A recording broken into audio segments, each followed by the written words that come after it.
한국어 단어 조성 원리를 통한 한글 문해력 강조 한자 공부 요약도 349번째 시간인데요. 우리가 첫 번째로 살펴볼 오늘의 한자는 살펴보다 라는 의미의 량자가 되겠습니다.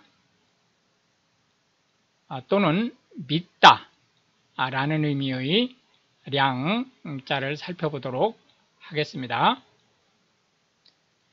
하나, 둘, 셋, 넷, 다섯, 여섯, 일곱, 여덟, 아홉, 열, 열하나, 열둘, 열셋, 열넷, 열다섯 해서 총 15획에 해당하는 한자가 되겠습니다.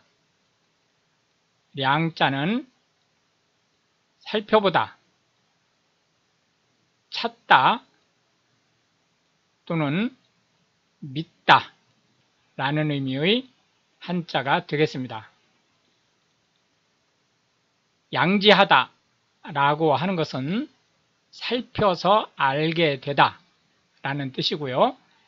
양해하다 라고 하는 것은 살펴서 이해하다 라는 뜻을 포함하겠습니다. 해량과 해량은 모두 편지, 요즘은 이제 편지를 거의 안 쓰기 때문에 이런 말이 많이 쓰이지 않죠.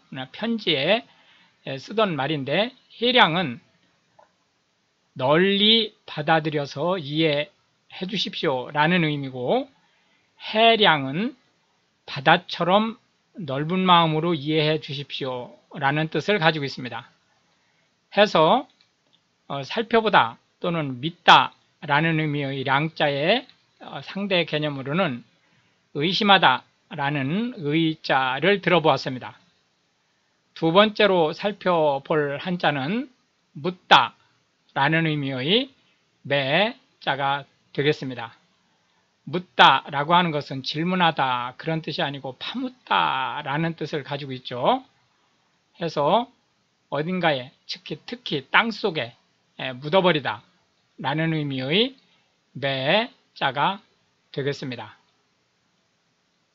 속에 묻다 라는 의미의 매자는 하나, 둘, 셋, 넷, 다섯, 여섯, 일곱, 여덟, 아홉, 열 해서 총 10획에 해당하는 한자가 되겠습니다. 매장하다 라고 하는 것은 땅에 묻다 라는 뜻을 가지고 있는데요. 이것이 일반화되면서 발붙이지 못하게 하다, 사회에 발붙이지 못하게 하다 라는 뜻을 가지고 있습니다. 생매장이라고 하는 것은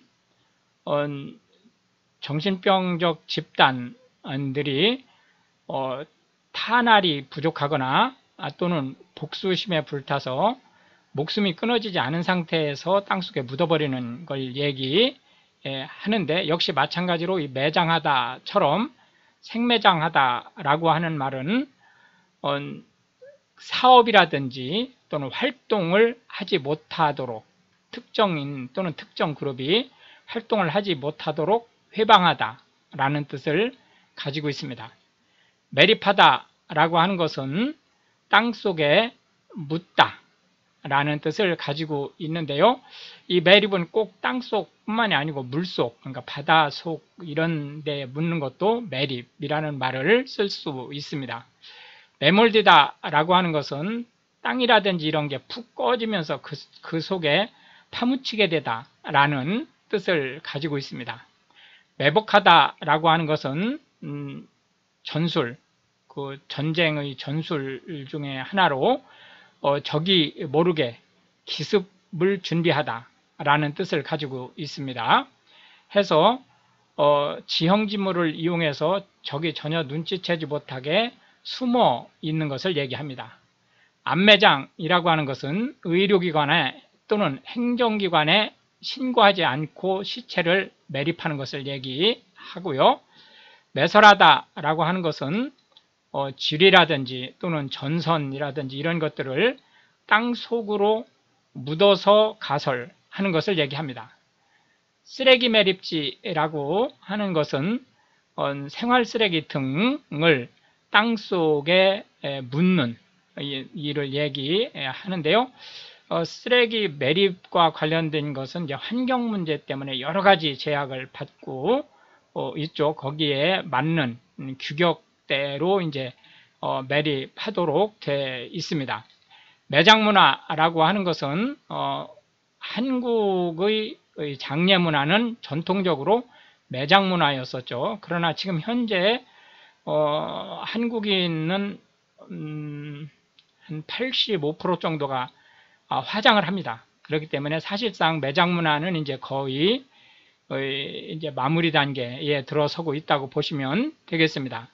해서 묻다라는 의미의 매자의 상대 개념으로는 파내다, 파헤치다 라는 의미의 굴자로 살펴보았습니다. 마지막 세 번째로 살펴볼 한자는 가지, 반자가 되겠는데요. 여기서 가지라고 하면은 선뜻 이해가 안 될 수도 있습니다. 뭐 그 채소 중에 가지라는 뜻이 아니고 카인드, 종류라는 뜻입니다. 몇 가지가 있어 라고 할 때 그 가지입니다. 해서 일반적으로 라는 의미에 더 가깝기 때문에 설명으로는 제너럴라는 말로 설명을 했으니까요. 그건 참고하시기 바라겠습니다. 그래서 보편적으로 라는 뜻의 반자를 살펴보겠습니다. 하나, 둘, 셋, 넷, 다섯, 여섯, 일곱, 여덟, 아홉, 열 해서 총 10획에 해당하는 한자가 되겠습니다.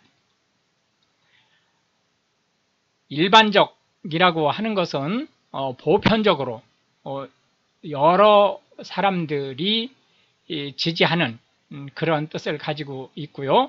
일반화하다라고 하는 것은 특수한 케이스를 여러 가지 실험을 거쳐서 일반적인 정리로 확대하는 것을 얘기합니다. 그래서 이제 일반화는 대단히 조심해야 될 게 자칫 잘못하면 과일반화가 되고 과일반화는 곧 오류를 불러오기 때문에 이 일반화라는 것은 결국은 이제 귀납 논리에 의해서 새로운 정의를 만들어내는 거기 때문에 대단히 조심해야 될 필요가 있죠. 사회 전반이라고 하는 것은 그 사회의 일반적인 통념, 보편적인 생각 또는 대부분의 사람들에게 미치는 이란 뜻을 가지고 있습니다. 일반인이라고 하는 것은 특수한 상황이 아닌 사람이라는 말인데 일반인이라는 말의 이 일반은 상대적입니다. 예를 들어서 군인이라는 집단을 대비해서 군인이 아닌 사람을 일반인이라고 얘기를 하고요. 관료인 사람을 대립 개념에서 관료가 아닌 사람을 일반인이라고 얘기를 하고 또 뭐 소방대원이 아닌 사람, 경찰이 아닌 사람 이런 식으로 해서 특정한 그룹이 아닌 사람을 일반인이라고 얘기를 하는 거죠. 특히 뭐 장애인인 사람, 또 장애인이 아닌 사람 이런 식으로 구분하는 어떤 얘기를 할 때 그 주제에 맞는 특수한 경우의 사람이 아닌 사람을 일반인이라고 얘기를 한다고 보시면 되겠습니다. 재반이라고 하는 것은 어떤 일과 관련된 전반적인 사항을 얘기하는 거고요. 피차일반은 양쪽이 같다라는 뜻입니다. 결국은 양쪽이 다 같네 라는 뜻을 가지고 있는 거죠.